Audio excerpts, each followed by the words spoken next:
Welcome to Tallies by D. In this video, I'm going to share my top 5 picks for favorite beach towns that baby boomers and anyone else really will love. I think we can all pretty much agree that beaches are awesome. Who's going to say no to kicking back in a beach chair and reading their favorite author's newest suspense novel? But what about their corresponding towns? Are they small enough for a good walking tour when the sun starts to settle? Or big enough to offer a variety of lunch and dinner options? All of my top 5 picks are beach towns well worth a visit even if they didn't provide access to white sandy beaches. That's not to say these beaches are subpar, because honestly, even if they weren't connected to charming towns, they'd still be worth a visit just for the pristine beaches. See what I did there? These are the best of both worlds. Pristine beaches by day, interesting and picturesque towns by night, or any time you want a little time away from the water. And now I'm going to move on to my top 5 picks. Top pick number 5, Orange Beach and Gulf Shores, Alabama. Though they're technically not, I consider Gulf Shores and Orange Beach as one destination, as they're only 6 miles apart, and between the two they share 32 miles of white sand beaches that stretch across the tropical-esque Gulf coastline. Like anywhere else, Alabama may have its challenges, but Orange Beach and Gulf Shores aren't among them. Gulf Shores and Orange Beach are very similar, both having awesome white sand beaches and clear water, with the added benefit of volleyball courts and good fishing. Both are equally beautiful and offer shopping, various attractions, and a multitude of to-die-for restaurants. The main draw is, of course, the beaches, which offer plenty of room for your beach chair, umbrella, and book. And with 32 miles of shoreline, these beaches aren't too crowded. The one main benefit to Orange Beach versus Gulf Shores is that there are 2 main public beach areas, Perdido Pass and Cotton Bayou.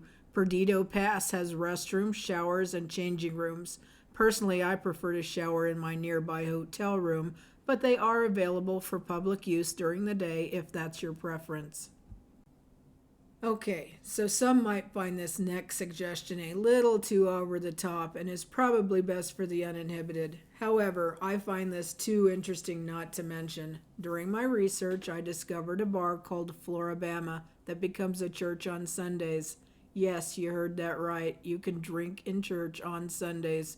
Generally, when you see a cross under a sign that says Bud Light Bikini Contest, it's on the lower back of one of the contestants. Floribama is located in Perdido Key, Florida, just 10 miles from Orange Beach. I personally had never heard of it before, which I guess is one of the reasons why I find it so fascinating, but the Floribama is a famous, or infamous depending on how you want to look at it, multi-level roadhouse.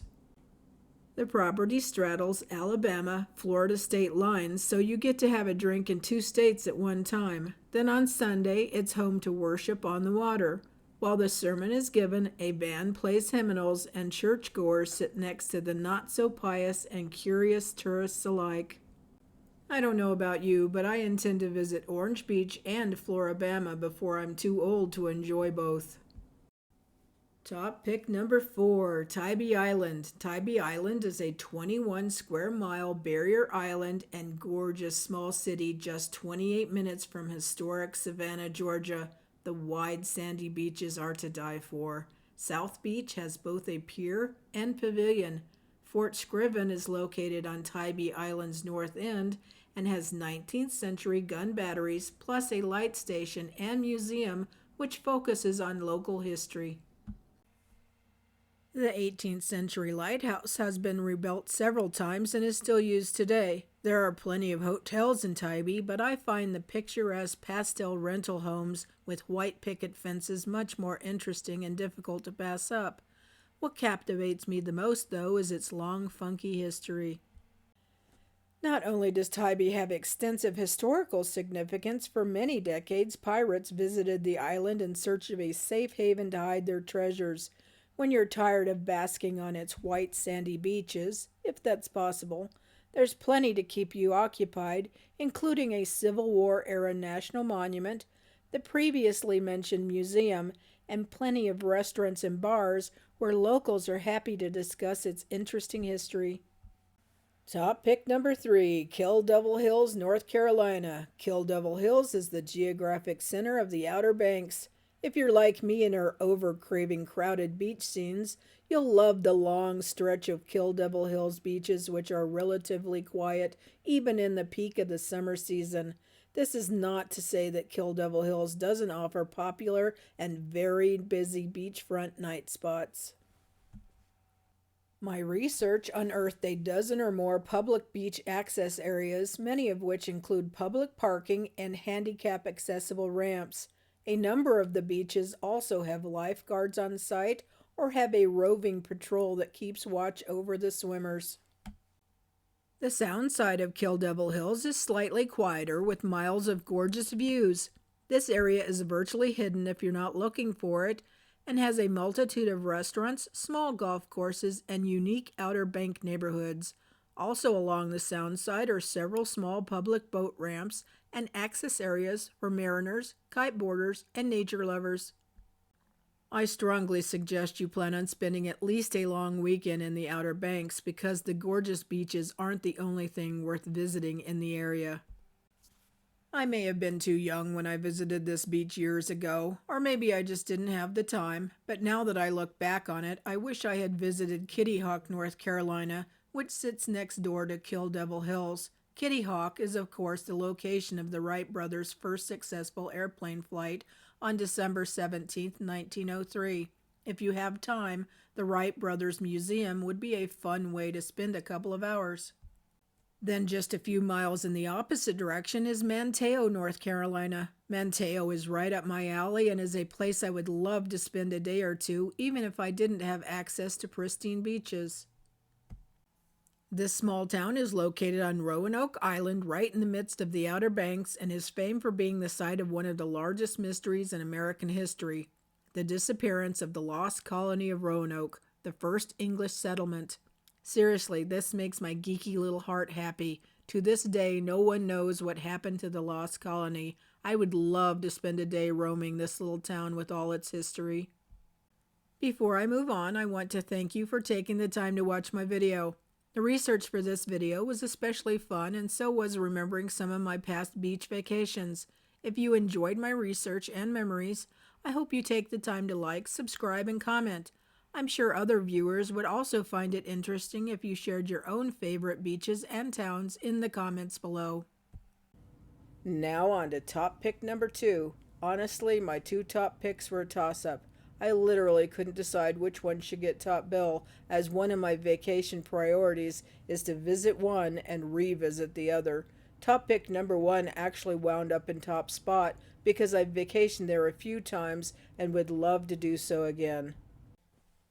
That's how St. Augustine, Florida became top pick number 2, because I can't wait to vacation there in the very near future. The city and the beaches are right up my alley. A little about St. Augustine. It's a city on the northeast coast of Florida and lays claim to being the oldest continuously inhabited city in the U.S. It's known for its Spanish colonial architecture as well as Atlantic Ocean beaches, including sandy St. Augustine Beach and tranquil Crescent Beach. Located on Anastasia Island, just a few minutes south of the city's historic Bridge of Lions, is Anastasia State Park, which boasts 4 miles of pristine beach, a tidal salt marsh, protected bird sanctuary, and upland hammock. The park is favored by both tourists and locals and offers canoeing, kayaking, and windsurfing. Plus, there's plenty of places to rest and relax. Other things I find interesting are the Castillo de San Marcos, which is a 17th century Spanish stone fortress with views of the St. Augustine Inlet, St. Augustine Seawall, and Ponce de Leon's Fountain of Youth Park. Naturally, due to its age, St. Augustine is a city of firsts for the U.S., including the first wooden schoolhouse and the oldest surviving colonial house, which is now a museum, and the colonial quarter is effortlessly charming. I think it's safe to say that history lovers like me will find St. Augustine to be one of the most fulfilling beach destinations anywhere in the U.S. And that brings us to top pick number 1. Some might call this opinion trite. Maybe I should have continued researching until I found another similar place to make my top pick. But why should I though, when this is my honest opinion? Still, I spent an additional hour of research and found no other town that I hold closer to my heart than this beach town. Therefore, top pick number 1 is Carmel-by-the-Sea. Anyone who's roamed this town or spent hours on this beach will understand. Carmel-by-the-Sea is a small beach city on California's Monterey Peninsula. It's known for its fairy tale cottages and the galleries in its village-like center. It also offers world-class museums, including the Carmel Mission Museum, which was built in 1797, and has a historic library with resources for exploring Carmel's wonderful history and famous residents. A scenic path runs along the bluff of surf-friendly Carmel Beach to bird-rich Carmel River State Beach. If you're a fan of scuba diving, Carmel River has a scuba entry point. To the south lies the Sea Animal and Whaling Museum of Point Lobos State National Reserve. And if on the off chance you get tired of roaming the picturesque streets of Carmel-by-the-Sea, you could always jump in your car for a drive along the Pacific Coast Highway. You could visit Big Sur or just enjoy the panoramic view of the Pacific Sea. I've driven this route a few times, and no other drive I've ever taken compares. And that's it for this video. Thank you for watching. I hope this helps you find your next favorite beach town. Have a safe and happy summer, everyone. Peace, positivity, kindness.